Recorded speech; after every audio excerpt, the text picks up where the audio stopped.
Luc chapitre 9, à partir du verset 57 jusqu'au verset 62, il est écrit: Pendant qu'il était en chemin, un homme lui dit: Seigneur, je te suivrai partout où tu iras. Jésus lui répondit: Les renards ont des tanières, les oiseaux du ciel ont des nids, mais le Fils de l'homme n'a pas un lieu où il puisse se reposer sa tête. Il dit à une autre personne: Suis-moi. Et il répondit: Seigneur, permets-moi d'aller d'abord ensevelir mon Père. Mais Jésus lui dit: Laisse les morts ensevelir leurs morts, et toi va annoncer le royaume de Dieu. Un autre dit: Je te suivrai, Seigneur, mais permets-moi d'aller d'abord prendre congé de ceux de ma maison. Jésus lui répondit: Quiconque met la main à la charrue et regarde en arrière n'est pas propre au royaume de Dieu. Amen. Alors, le thème de cette méditation est intitulé « Les 3 objections pour suivre Jésus ». Ces 3 objections sont généralement c'est catégorisé en 3 sortes. On peut mettre plusieurs choses à l'intérieur. Ce sont des éléments qui empêchent aux gens de suivre Jésus. Nous parlons depuis quelques années du discipulat dans notre communauté, mais la définition simple du discipulat est de suivre Jésus. Et le thème hébreu qui exprime le mot discipulat se traduit par marcher sous la poussière. Ça veut dire quoi? Ça veut dire que pour le juif, être un disciple, c'est marcher sur la poussière du maître. C'est-à-dire que le maître, lui, marche, et lorsqu'il marche, la poussière de ses pieds qui se soulève là, c'est le disciple qui doit tout encaisser. C'est un peu ça la pensée pour les juifs, d'être un disciple. Nous savons qu'être un disciple est quelque chose de capital et très important dans notre foi chrétienne, parce qu'il ne sert à rien de dire que nous croyons en Jésus, mais nous ne suivons pas ses pas, ou alors nous ne le suivons pas dans le chemin qu'il a tracé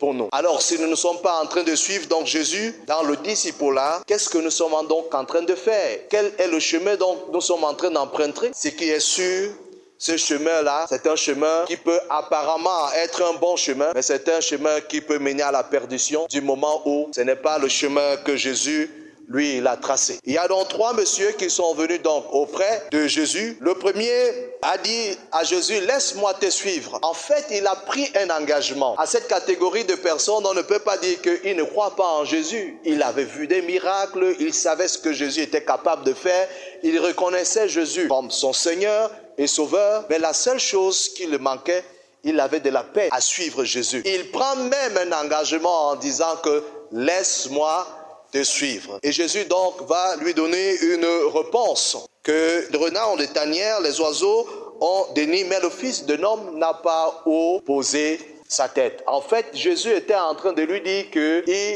est comme le vent qui souffle, on ne sait d'où il vient et d'où il va. L'esprit peut nous amener de n'importe où. Alors cette première catégorie de personnes, c'était des personnes qui sont retenues par le confort matériel. On a construit une belle maison. Il est clair qu'on ne veut pas quitter cette maison pour suivre Jésus. On a acheté une belle voiture. On n'est pas prêt à sortir de cette belle voiture pour annoncer l'évangile. Donc ce monsieur était donc dans cette catégorie parce qu'il ne comprenait pas. Le confort matériel l'a empêché de suivre Jésus. Le deuxième dit, et c'est Jésus qui dit, il dit à un autre: suis-moi. Et là c'est Jésus maintenant qui interpelle la personne. Il demande: s'il te plaît, viens et suis-moi. Il répondit, il demande à Jésus que laisse-moi d'abord aller ensevelir mon Père. Vraiment, quand je méditais sur ce texte, je me dis, si j'étais à la place de Jésus, moi je devais quand même avoir pitié de ce monsieur parce qu'il était quand même en deuil. Il avait perdu, pas n'importe qui, il avait perdu son Père. Mais la réponse que Jésus va lui donner quand je lisais d'une manière littérale, moi-même j'étais choqué. Je dis, est-ce que j'aurais pu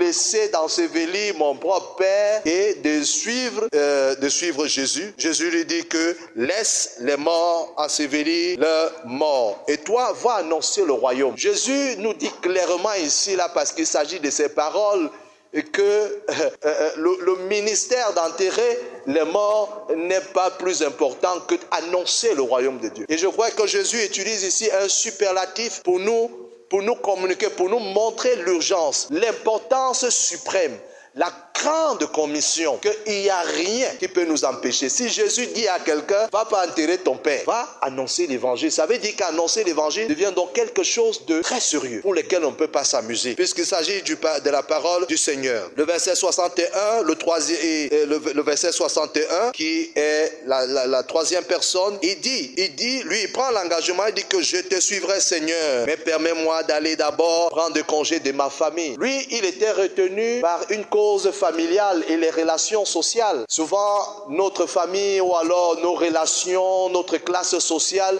nous empêchent parfois de suivre Jésus. Souvent, on est dans un milieu professionnel ou bien dans une organisation. Mais si on vous voit même aller à l'église, vous pouvez vous poser la question que, mais qu'est-ce que mes amis vont dire? Ils vont me traiter aussi des gens là qui suivent un Jésus et qui prient un Dieu qui ne voit pas. Il y a ces différents blocages là qui nous empêchent d'être le disciple de Christ. Il dit qu'il va d'abord prendre congé de sa famille. Peut-être ce monsieur avait même les petits-enfants qui allaitaient encore. Peut-être il allait laisser la ration. Mais même jusqu'à là, Jésus semble être dur. Mais nous ne saurons dire que Jésus est vraiment dur. Mais ce texte vient juste nous montrer l'importance capitale, l'importance cruciale de suivre Jésus. Et c'est pour ça que Jésus va lui dire, donc au verset 62, en répondant, quiconque met la main à la charrue et regarde en rien n'est pas propre au royaume des cieux. Nous tous qui sommes ici, nous voulons aller au royaume des cieux. Nous y croyons et nous y confessons.